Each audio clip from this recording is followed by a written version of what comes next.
नमस्कार दोस्तों, स्वागत है आप सभी का आपके अपने YouTube चैनल होम यूनिवर्सिटी में। दोस्तों, जैसा कि आप सभी को पता है, हम लोग UPTPLSC ASO की तैयारी करवा रहे हैं। उसमें हम लोगों ने कॉमर्स वाले पार्ट को स्टार्ट किया है और साथ ही हम लोग अकाउंटिंग वाले में बहुत सी चीज़ें कंप्लीट करा चुके हैं। वो सारे वीडियो हम लोग के प्लेलिस्ट में पड़े हुए हैं।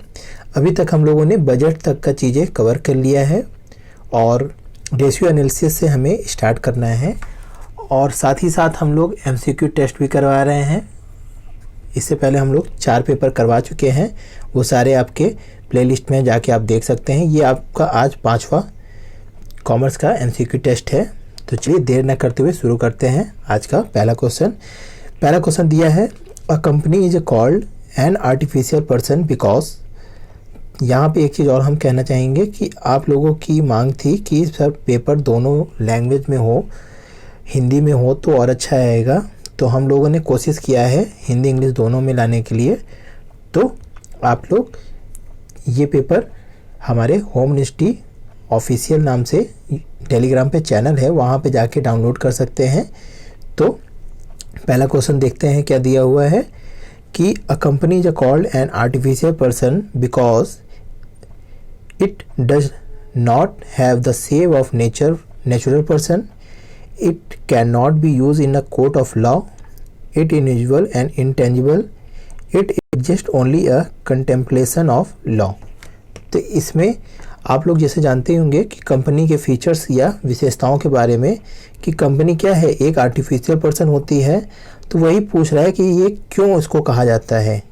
इसमें प्राकृतिक व्यक्ति का आकार नहीं होता, इस कारण कि इसमें इस्तेमाल कानून की अदालत में नहीं किया जा सकता, या ये अदृश्य अमूर्त है, या यह कानून के अवलोकन में ही मौजूद है। तो इसका जो आपका राइट आंसर होगा वो है आपका डी राइट आंसर है।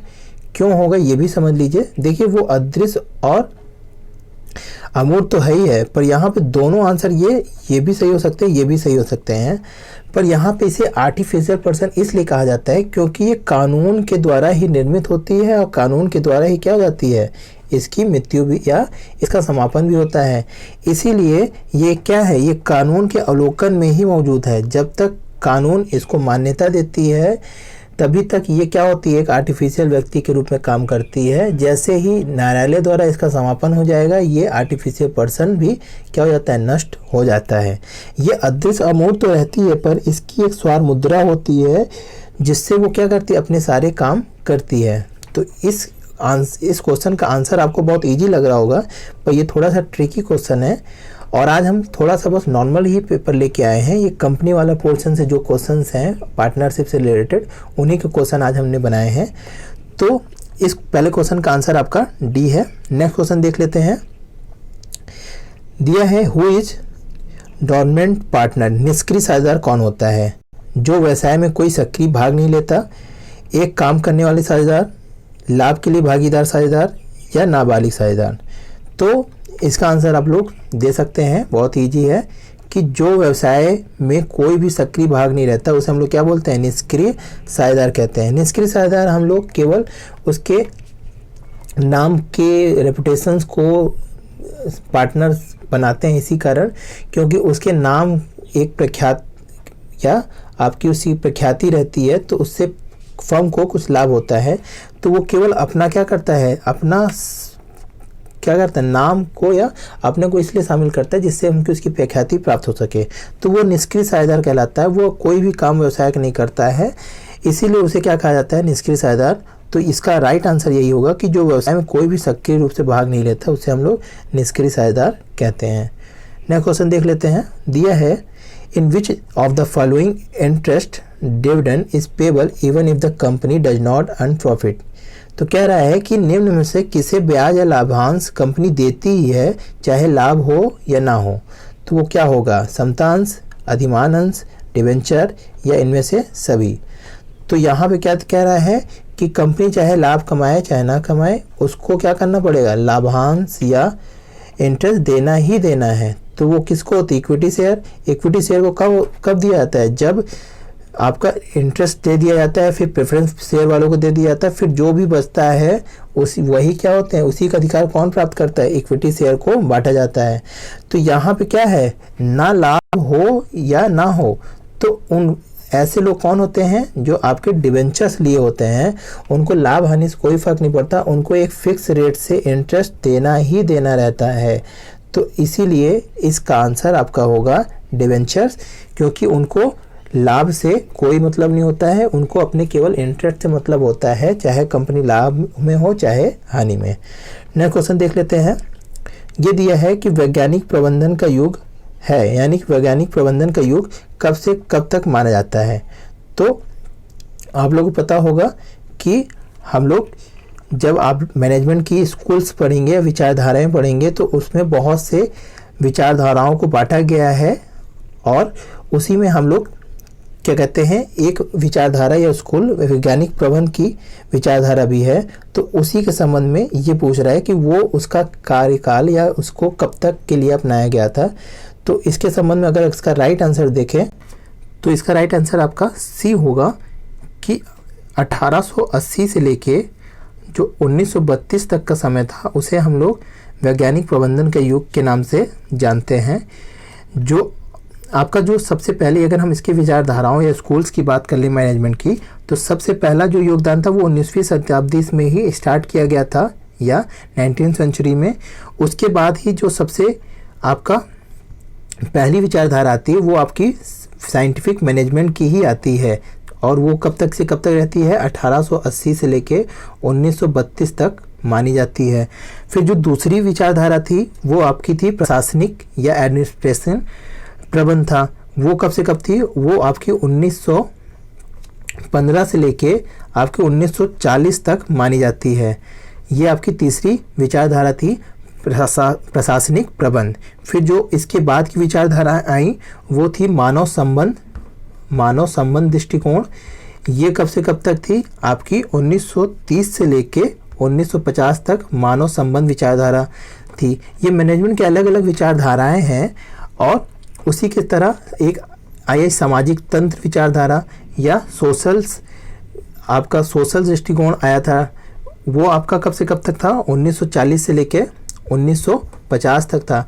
ये अपना देखिएगा कि इसमें डेट आगे पीछे इसी में मिल जा रहे हैं।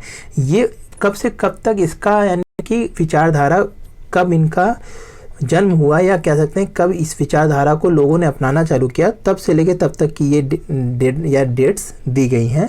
फिर इसके बाद आपका एक आया था डिसीजन मेकिंग दृष्टिकोण। फिर उसके बाद प्रबंध का विज्ञान दृष्टिकोण आया, और फिर साथ में एक आपका आया था आपका कंटीजेंसी का विचारधारा। जो सबसे आधुनिक विचारधारा है वो कंटीजेंसी की विचारधारा है। हम लोग इसको जब मैनेजमेंट पढ़ेंगे तो उसको बाकायदे पढ़ाएंगे। मैनेजमेंट वाला टॉपिक जल्दी शुरू होने वाला है। हम लोग अकाउंटिंग बाद बिजनेस ऑर्गेनाइजेशन वाले जो टॉपिक्स हैं उसी को स्टार्ट करेंगे। तो इस तरीके की बहुत सी विचारधाराएं थी उस समय, हम उसको बताएंगे किस विचारधारा में कौन से प्रबंध शास्त्री थे और उन्होंने क्या क्या दिया था। तो आपका जो सबसे पहला विचारधारा है वो वैज्ञानिक प्रबंध ही विचारधारा है, वो है 1880 से लेकर 1932। तो इस तरीके फोर्थ का राइट आंसर आपका सी राइट होगा। लेते हैं fifth question. A public corporation means, एक सार्वजनिक निगम का मतलब क्या होता है। सार्वजनिक कंपनी, public company, government company, statutory corporation, department of union government. तो पब्लिक कॉर्पोरेशन वो होती हैं जो क्या होती हैं, पब्लिक से क्या करती हैं, पैसा या कैपिटल एकत्र करती हैं और पब्लिक को अपना शेयर इशू करती हैं। तो वो सारी कंपनी क्या होती हैं, आपकी सार्वजनिक कंपनी होती हैं। तो सार्वजनिक निगम किसे बोलते हैं, आपके सार्वजनिक निगम आपके क्या होते हैं, पब्लिक कंपनी, सरकारी कंपनी या वैधानिक कंपनी। तो इसका राइट आंसर बताइए आपका क्या होगा। आप लोगों को लग रहा होगा पब्लिक, सरकारी और वैधानिक तीनों एक ही जैसा लग रहा है क्योंकि सार्वजनिक निगम ही होते हैं। तो यहाँ इसमें तीनों का डिफरेंस समझ लीजिए क्या होता है। पहले पब्लिक कंपनी होती हैं जो जनता को शेयर इशू करती हैं और जनता से कैपिटल एकत्र करती हैं, और वो उनके नाम के पीछे क्या लिखा रहता है, लिमिटेड शब्द लिखा रहता है। फिर जो गवर्नमेंट कंपनी होती हैं, सरकारी कंपनी होती हैं, जितने भी आप PSU देखते हैं वो सारी क्या होती हैं, सरकारी कंपनियां होती हैं। और वो सरकारी कंपनियां उनमें जो शेयर्स होते हैं वो 51% शेयर किसके पास होते हैं, गवर्नमेंट के पास होते हैं, और 49% शेयर वो किसी के पास भी हो सकते हैं। अगर किसी कंपनी में, सार्वजनिक कंपनी में 51% ज़्यादा शेयर सरकार के पास होता है तो उसे हम लोग क्या बोल देते हैं, गवर्नमेंट कंपनी के नाम से जानते हैं। रहते वही हैं बट उनमें शेयर्स का बस अंतर होता है। फिर वैधानिक निगम क्या होते हैं ये भी समझ लीजिए। देखिए, जब कोई कंपनी या निगम की स्थापना संसद से होती है या संसद में उसकी घोषणा करके तब उसको बनाई जाती है, तो वो सारी क्या होती हैं, अवैधानिक निगम कहलाती हैं। जैसे कि आपका क्या हो गया, आरबीआई, ये क्या है, संसद के नियम और अधिनियमों के अंतर्गत इसका क्या किया गया, निर्माण किया गया। जैसे इरडा क्या हो गई, ये सारी क्या है, ये आपकी स्टैट्यूटरी कॉर्पोरेशन है या कह सकते हैं वैधानिक निगम है। तो इस तरीके से आपका, और केंद्र सरकार के विभाग वो तो आप समझ ही रहे हैं, जितने भी आपके ये मंत्रालय वगैरह हैं, मंत्रालय के अंदर जितने डिपार्टमेंट आते हैं उन्हीं को हम लोग यहाँ केंद्र सरकार, तो ये तो आंसर होएगा ही नहीं सार्वजनिक निगम में। इन्हीं तीनों में आपका राइट आंसर क्या होगा। तो सार्वजनिक निगम यहाँ पे क्या है, ऐसी कंपनी जो क्या होती हैं, संसद में उनका अधिनियम पारित करके बनाया जाता है, उन्हें हम लोग सार्वजनिक निगम के नाम से जानते हैं। तो इस 5th का राइट आंसर आपका सी, वैधानिक नियम है। तो आशा करते हैं इन तीनों कंपनी में डिफरेंस क्या है समझ में आ गया होगा। नेक्स्ट क्वेश्चन की बात कर लेते हैं। क्वेश्चन नंबर 6 दिया है, the preference share which can not be converted into equity share. तो वो कौन सा प्रेफरेंस शेयर है या अधिमान शेयर है जो इक्विटी शेयर में परिवर्तित नहीं किया जाता, संचयी, असंचयी, शोधनी या अपरिवर्तनीय। तो संचयी क्या होते हैं, संचयी अधिमान अंश क्या होते हैं, ऐसे अंश होते हैं जिनका लाभ क्या होता है, अगर जिस वर्ष इनको लाभ नहीं दिया जाता तो उनको उस वर्ष का लाभ क्या कर दिया जाता है, संचित कर दिया जाता है अगले साल देने के लिए। असंचयी क्या होते हैं कि अगर लाभ हुआ तो ही उनको क्या कहते हैं, लाभांश मिलेगा, नहीं हुआ तो उनका वो संचित नहीं होगा अगले वर्ष के लिए कि अगले साल लाभ होने पर दिया जाएगा। तो उन्हें क्या बोलते हैं, असंचयी कहते हैं। फिर शोधनी क्या होते हैं, ऐसे अंश जिनको हम लोग क्या कर सकते हैं, कुछ समय बाद शोधन कर सकते हैं या जिनका पैसा वापस कर सकते हैं, उन्हें हम लोग शोधनी अधिमान अंश बोलते हैं। और ये अपरिवर्तनीय अंश ही वो होते हैं जिन अधिमान शेयर को इक्विटी शेयर में परिवर्तित नहीं किया जा सकता, उसे नॉन कन्वर्टेबल इक्विटी शेयर बोलते हैं। तो इस तरह 6 का राइट आंसर आपका डी होगा।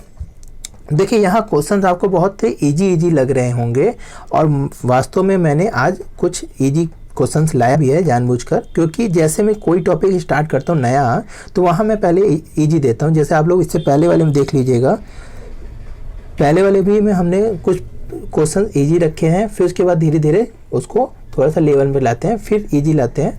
जैसे आप लोग हर चीज़ पर क्या हो, आपकी नज़र बनी रहे। देखिए, एग्जाम में बहुत कठिन क्वेश्चन है ये ज़रूरी नहीं है, मॉडरेट ही क्वेश्चंस बनाए जाते हैं जो सभी के लिए क्या हो, एवरेज सॉल्विंग हो सके।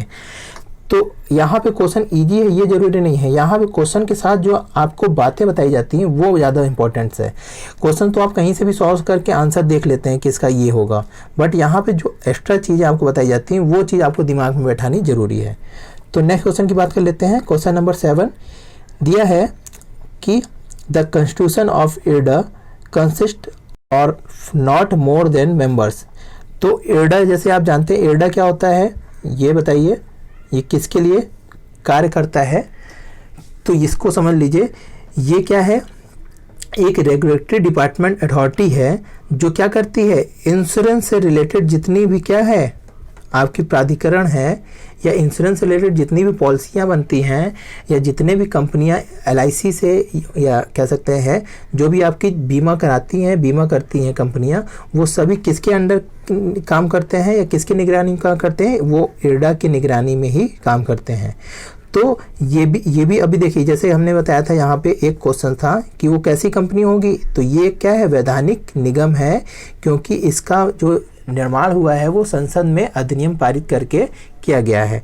तो इस तरीके से यहाँ क्वेश्चन जो पूछा है कि इरडा में सह संचालन सदस्यों की संख्या अधिक नहीं हो सकती, तो इस आंसर का आपका राइट आंसर क्या होगा कि आपके 9 मेंबर से ज़्यादा इरडा में सदस्यों की संख्या, सह संचालन सदस्यों की संख्या नहीं हो सकती। तो ये चीज़ आप लोग याद रखिएगा। नेक्स्ट क्वेश्चन की बात कर लेते हैं। क्वेश्चन नंबर 8 दिया है liability of partner in respect of the firm डेब्ट इज।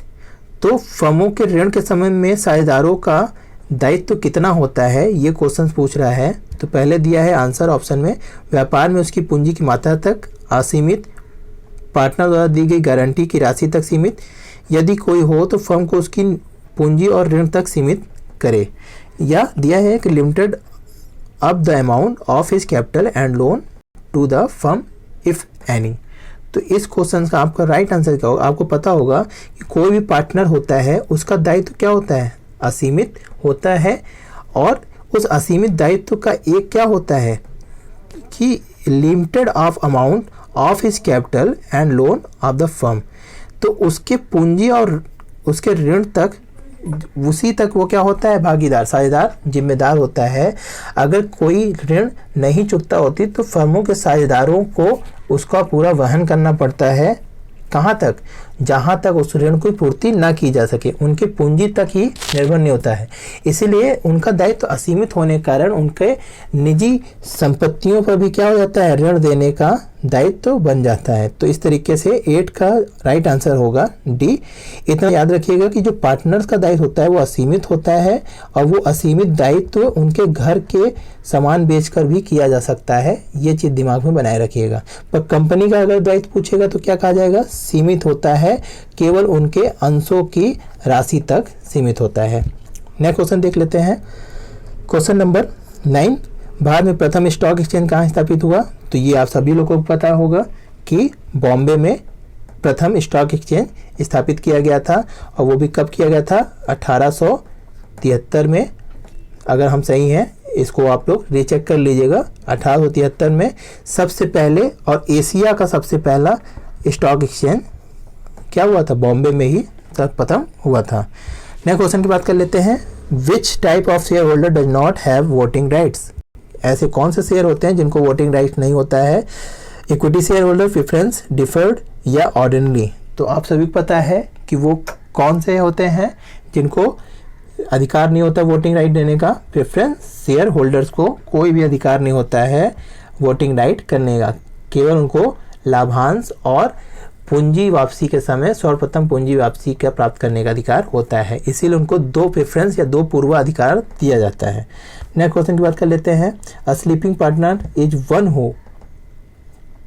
तो दिया है sleeping partner is one who.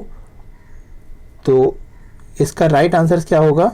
आप लोग देख सकते हैं यहाँ पे दिया है निष्क्रिय साझेदार वो होते हैं जो पूंजी लगाता है, व्यापार में सक्रिय भागीदारी करता है, केवल सदस्य भर या मार ले आता है। तो स्लीपिंग पार्टनर वो होता है जो केवल क्या होता है? अभी इस क्वेश्चन को हमने समझाया भी था। तो ऐसे पार्टनर जो क्या होता है? पूंजी लगाता है, व्यापार में सक्रिय भागीदारी करता है, केवल सदस्य भर होता है या माल ले आता है। तो निष्क्रिय पार्टनर क्या होता है? केवल उसकी क्या होती है? या तो उसके प्रसिद्धि को हम लोग उसको ले लेते हैं या उसके कैपिटल को ले लेते हैं। तो यहाँ पे प्रसिद्धि वगैरह दिया नहीं है, तो उसको वो केवल क्या कर देता है? अपने कैपिटल को कंट्रीब्यूट कर देता है और उसके बाद वो कोई भी कार्य नहीं करता है। तो वो क्या होता है? निष्क्रिय साझेदार होता है। नेक्स्ट क्वेश्चन देख लेते हैं। क्वेश्चन नंबर 12, प्रबंधकीय ग्रिड में कितनी संभावित नेतृत्व शैलियाँ होती हैं? तो आप लोग एक मैनेजरियल ग्रिड पढ़े होंगे, कुछ ऐसा बनता है। इधर 9 कॉलम होते हैं और इधर भी ऐसे ही 9 कॉलम होते हैं। इसको आप लोग देख लीजिए सही से। कुछ इस तरीके से मैनेजरियल ग्रिड बनते हैं।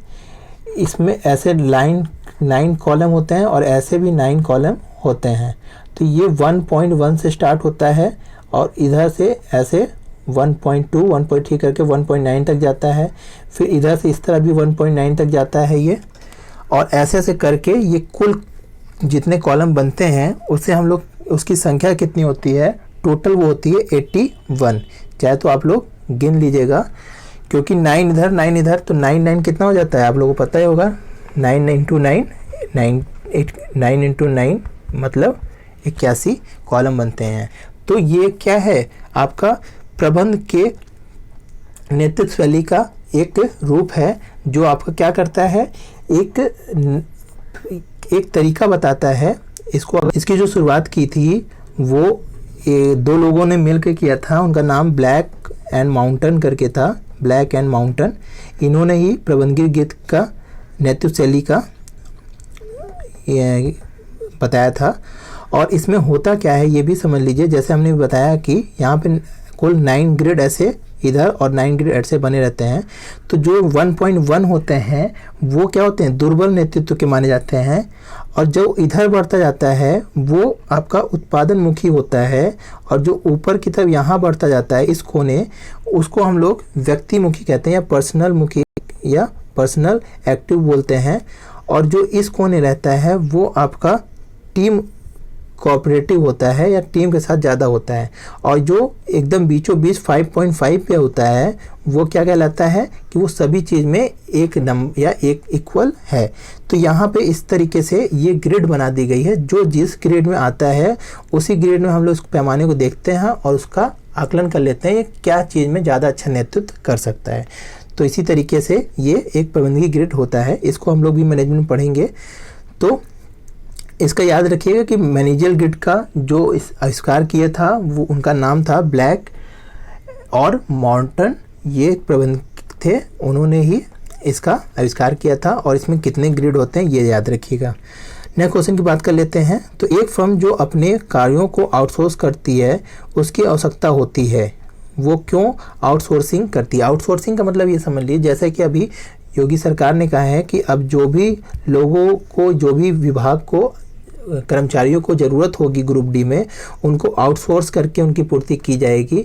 या जो भी अधिकारियों को उनके अपने लिए असिस्टेंट की आवश्यकता होगी वो आउटसोर्स अपने कर सकते हैं। तो आउटसोर्स का मतलब क्या होता है कि हम लोग बाहर से क्या करते हैं, लोगों को कुछ काम के लिए बुलाते हैं, उस काम को हो जाने के बाद हम लोग उनको फिर वापस भेज देते हैं। यानी कि जब तक काम होता है तब तक हम लोग उन्हें कहीं बाहर से बुलाते हैं, अपना काम करवाते हैं, उसके बाद उनको छुट्टी दे देते हैं। तो ये क्यों होती है, उनकी आवश्यकता क्यों पड़ती है, क्योंकि अधिक कर्मचारी चाहिए, कम कर्मचारी, कुशल कर्मचारी, या आपका लास्ट क्वेश्चन ऑप्शन क्या है, अर्ध कुशल कर्मचारी। तो इसका जो राइट आंसर है वो आप खुद ही समझ सकते हैं कि जो कम कर्मचारी की आवश्यकता के कारण ही हम लोग आउटसोर्सिंग चीज़ का अपनाते हैं। होता क्या है कि अगर हमें आउटसोर्सिंग से पूर्ति हो जाएगी तो हमें ज़्यादा एम्प्लॉय रखने की ज़रूरत नहीं पड़ेगी। तो उससे क्या हो जाएगा, जब तक जो काम पड़ेगा उसके लिए हम आउटसोर्स कर लिए और उसके लिए पैसा दिए, वो काम हो गया, हमको एम्प्लॉय रखने की ज़रूरत नहीं पड़ी। तो इससे क्या होगी आवश्यकता, हमारी कम एम्प्लॉय से ही काम चल जाएगा।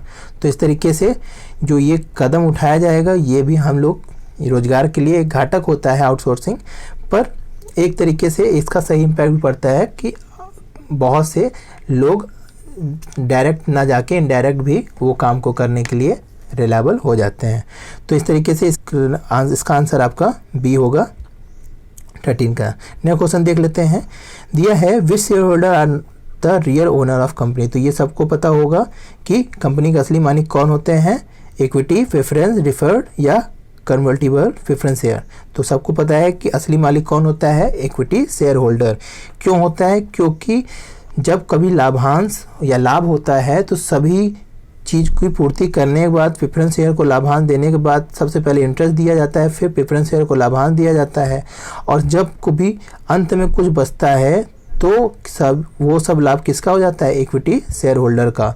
अगर लाभ नहीं होता है तो अगर हानि होती है तो सारा हानि कौन वहन करता है, इक्विटी शेयर होल्डर ही वहन करते हैं। इसलिए कंपनी का असली मालिक किसे माना जाता है, इक्विटी शेयर होल्डर को ही माना जाता है। नेक्स्ट क्वेश्चन की बात कर लेते हैं। क्वेश्चन नंबर 15 दिया है the liability of partner is a firm is liability of partner in a firm is. एक फर्म में भागीदारियों की देयता होती है लिमिटेड, असीमित, संयुक्त देयता, पृथक। तो अभी हमने बताया था कि साझेदारी में क्या होती है, असीमित होती है, और कंपनी में क्या होती है, सीमित होती है। कहाँ तक सीमित होती है, उनके अंशों की राशि तक उनकी देयता दायित्व सीमित होती है कंपनी में। अगर साझेदार की बात करेंगे, साझेदारी की बात करेंगे तो वहाँ असीमित होती है। और अगर किसी ऋण और पूंजी, किसी चीज़ की पूर्ति उनको करनी पड़ जाएगी तो उनके पूंजी तक ही सीमित ना रहकर उनके घर तक को बेचने की ज़रूरत पड़ेगी, तो उसको भी बेच के ऋणों की पूर्ति की जाती है। नेक्स्ट क्वेश्चन देख लेते हैं। Office is place. ऑफिस एक ऐसा स्थान है जहाँ पे कार्यालय काम होता है, जहाँ कर्मचारी रहते हैं, जहाँ रिकॉर्ड रखे जाते हैं, जहाँ से नियंत्रण रखा जाता है। देखिए ये सब क्वेश्चन बहुत इजी हैं, पर यही क्वेश्चन अगर एग्जाम में आ जाएगा तो 100% आप लोग चार तरह के आंसर देंगे। तो इसलिए ये सब क्वेश्चन जो थोड़े से नॉर्मल होते हैं पर बाद में एग्जाम टाइम कन्फ्यूजन हो जाते हैं, तो इन सब चीज़ों को भी क्लियर करते चलिए। तो ऑफिस एक ऐसी जगह है, आपको सब आंसर एक जैसा लगेगा कि भाई वहाँ वर्क भी होता है, एम्प्लॉय भी रहते हैं, रिकॉर्ड भी रखी जाती है और नियंत्रण भी वहीं से किया जाता है। पर वास्तव में ऑफिस हम लोग किस लिए बोलते हैं उस चीज़ को? तो इसलिए कहते हैं क्योंकि जहां कार्यालय का काम होता है उसी को हम लोग ऑफिस बोलते हैं।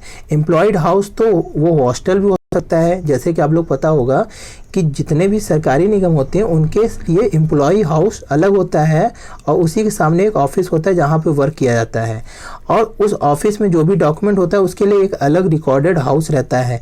तो ये भी नहीं हो सकता। और कंट्रोल करने के लिए क्या होता है, एक एडमिनिस्ट्रेटिव हेडक्वार्टर होता है जहाँ से एडमिनिस्ट्रेशन किया जाता है। तो इस तरीके से ऑफिस हम लोग मेन किसे बोलते हैं, जहाँ पे ऑफिस वर्क डन होता है। तो नेक्स्ट क्वेश्चन देख लेते हैं। आशा करते हैं ये क्वेश्चन समझ में आ गया होगा। 16 का राइट आंसर ए होगा। 17 क्वेश्चन देख लेते हैं। शेयर बाजार जहां शेयर का व्यापार होता है कैसा बाजार है? तो ये क्वेश्चन पूछ रहा है कि जहां शेयर बाजार जहां शेयर का व्यापार होता है वो कैसा बाजार है? प्राथमिक बाजार या प्राथमिक market, secondary market, money market या कैपिटल मार्केट? तो प्राइमरी मार्केट, सेकेंडरी मार्केट ये आप लोग को पता नहीं हो तो हम बता देते हैं। देखिए प्राइमरी मार्केट क्या होता है, जब हम लोग किसी शेयर को पहली बार बेचते हैं तो उसे हम लोग क्या करते हैं, इनिशियल पब्लिक ऑफर होता है और वो सारे जितने व्यापार होते हैं उन्हें हम लोग प्राइमरी मार्केट के अंतर्गत करते हैं। और सेकेंडरी मार्केट क्या होते हैं, वही शेयर बाजार ही होते हैं, ज़रूरी नहीं होते हैं, बट शेयर बाजार को ही हम लोग सेकेंडरी मार्केट बोलते हैं क्योंकि उन बिचे हुए शेयर को जब पुनः बेचा जाता है शेयर बाजार में तो उसे हम लोग उस शेयर बाजार को सेकेंडरी मार्केट की संज्ञा देते हैं। मुद्रा बाजार क्या होता है, जहाँ पे मुद्राओं का लेन देन होता है या ऋणों की पूर्ति की जाती है, तो उन सभी को हम लोग क्या बोलते हैं, मुद्रा बाजार कहते हैं। और कैपिटल मार्केट क्या होता है, जहाँ पे हम लोग दीर्घकालीन पूंजी की पूर्ति प्राप्तियाँ करते हैं तो उन्हें हम लोग कैपिटल मार्केट बोलते हैं। तो पर यहाँ शेयर का जो व्यापार होता है वो आपका सेकेंडरी मार्केट में तो होता ही है, पर उसे हम लोग सेकेंडरी मार्केट केवल एक शेयर बाजार को ही नहीं कहा जा सकता। तो यहाँ पे जो राइट आंसर है वो आपका कैपिटल मार्केट होगा, क्योंकि यहाँ पे जो शेयर होता है वो पूंजी का दीर्घकालीन स्रोत होता है, इसीलिए जो शेयर बाजार होते हैं उन्हें सेकेंडरी मार्केट से ज़्यादा महत्वपूर्ण उनको पूंजी बाजार की संज्ञा में रखा जाता है। तो यहाँ पे एक चीज़ और समझ लीजिएगा कि जब कभी क्वेश्चन ऐसा फंसने वाला है या एक साथ दो आंसर आए तो वहाँ पे दो चीज़ें ध्यान दीजिएगा, एक होता है नेचर, एक होता है कैरेक्टरिस्टिक। तो कुछ चीज़ें क्या होती हैं, कैरेक्टरिस्टिक की पॉइंट रहती हैं क्वेश्चंस में और कुछ चीज़ें नेचर पॉइंट होती हैं।